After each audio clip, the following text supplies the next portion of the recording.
अस्सलामुअलैकुम नाज़रीन, उम्मीद करता हूँ आप सब खैरियत आफियत के साथ होंगे। आइए इंशाअल्लाह अज़्ज़वजल आज की इस वीडियो में हम जानेंगे, क्योंकि बहुत सारे लोग व्हाट्सअप इस्तेमाल करते ही हैं, मालूम होगा, और इसके अलावा भी बहुत सारे चैटिंग के जो सोशल मीडिया नेटवर्क है उसको हम यूज़ करते हैं।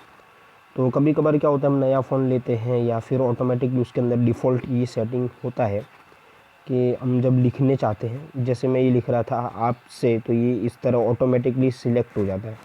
इस तरह यहाँ पे मतलब कि ये कीबोर्ड लिखा गया था, यहाँ पर मैंने तो ये मैन हो गया, ठीक है। यहाँ पर आप लिख रहे थे तो आओ हो गया। तो आइए जानते हैं कि इस तरह का जो सेटिंग होता है, ये मैंने से मैन हो गया, ठीक है। इस तरह के सेटिंग को हम किस तरह हटा सकते हैं। तो सबसे पहले तो ये आपके ऊपर डिपेंड करता है कि आप कौन सा कीबोर्ड यूज़ करते हैं, मतलब कि कौन सा कीबोर्ड है, कीपैड आप यूज़ कर रहे हैं। अगर नया फ़ोन तो आपने लिया है तो उसके अंदर डिफ़ॉल्ट कीबोर्ड होता ही है।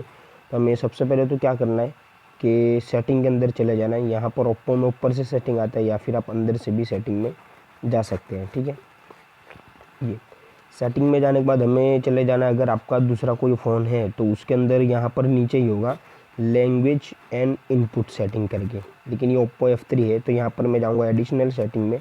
एडिशनल सेटिंग में जाने के बाद आप देख सकते हैं कि यहाँ पर ये लैंग्वेज एंड इनपुट, ये यहाँ पर सेटिंग है, आप ये देख लीजिए ध्यान से, ठीक है। इस तरह का सेटिंग हो सकता है आपके बाहर ही यहाँ पर मेनू में हो, या अगर एडिशनल सेटिंग है या मोर सेटिंग आप करेंगे तो आपको ये वाला सेटिंग मिल जाएगा। लैंग्वेज एंड इनपुट पर आप सेटिंग करेंगे तो आपको यहाँ पर मिल जाएगा कि सिलेक्ट कीबोर्ड। तो ये सिलेक्ट कीबोर्ड में अभी डिफ़ॉल्ट है, जैसे मैंने डिफ़ॉल्ट रखा है, और ये दूसरा भी मैं कर सकता हूँ। और उसके बाद उस कीबोर्ड का मतलब कि नीचे ऑप्शन बता देगा सेटिंग का। तो जैसे मैंने कौन सा रखा है आप देखिए, जीबोर्ड, तो वहाँ पर जाऊँगा। वहाँ पर जाने के बाद हमें देख लेना है कि इस तरह का ऑप्शन, इस तरह का इंटरफेस हमारे सामने आ जाएगा। तो सबसे पहले तो मैं आपको ये बता दूं कि जो हमारी जो प्रॉब्लम है, ऑटोमेटिकली वो स्पेलिंग आगे पीछे हो जाती है, जिसमें हमें इंग्लिश रोमन लिखने में काफ़ी परेशानी आती है। तो टेक्स्ट करेक्शन यानी ऑटोमेटिकली सुधर जाना, ऑटोमेटिकली सही हो जाना, ये आप देख सकते हैं, ये एरिया ऑप्शन। तो ये ऑटो करेक्शन को हमें क्या कर देना है, ऑफ़ कर देना है, ठीक है। इसके अलावा बाकी बहुत सारे ऑप्शन हैं, लेकिन वो हमारे लिए सही है, ठीक है। ये हमें टेक्स्ट करेक्शन में, अब मान लीजिए आप दूसरा कीबोर्ड यूज़ करते हैं, यानी मैं यहाँ से आपको बताऊँ, ये डिफ़ॉल्ट कीबोर्ड में सब मैं कर देता हूँ टच पेन, यानी ये जो ओप्पो का डिफ़ॉल्ट कीबोर्ड है, तो वो कीबोर्ड नीचे आ जाएगा, ये एरिया। अब वो कीबोर्ड नीचे आने के बाद मैं जैसे ही उस पर क्लिक करूँगा तो उसकी भी सेटिंग आ जाएगी। तो यहाँ पर मुझे देखना है कि अब कौन सा सेटिंग है। तो जनरल सेटिंग में तो इस तरह का ऑटो करेक्शन नहीं है। तो स्मार्ट इनपुट में मैं देखूँगा कि हाँ ये एरिया, ये ऑटो करेक्शन, ये एरिया ऊपर सेटिंग, ठीक है, ये एरिया ऑटो करेक्शन सही हो जाना ऑटोमेटिकली।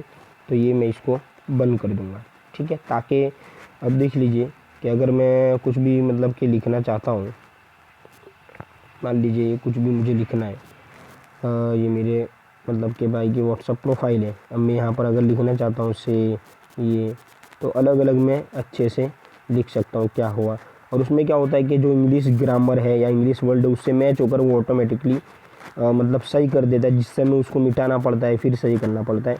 तो ये था आज का वीडियो का मतलब कि जिसको हम मतलब ऑटो करेक्शन का जो ऑप्शन है उसको बंद करके हम कीबोर्ड में अच्छे से स्पीड से लिख सकते हैं।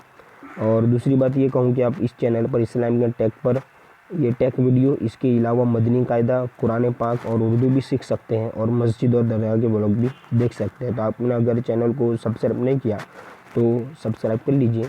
चलिए मिलेंगे अगली वीडियो में।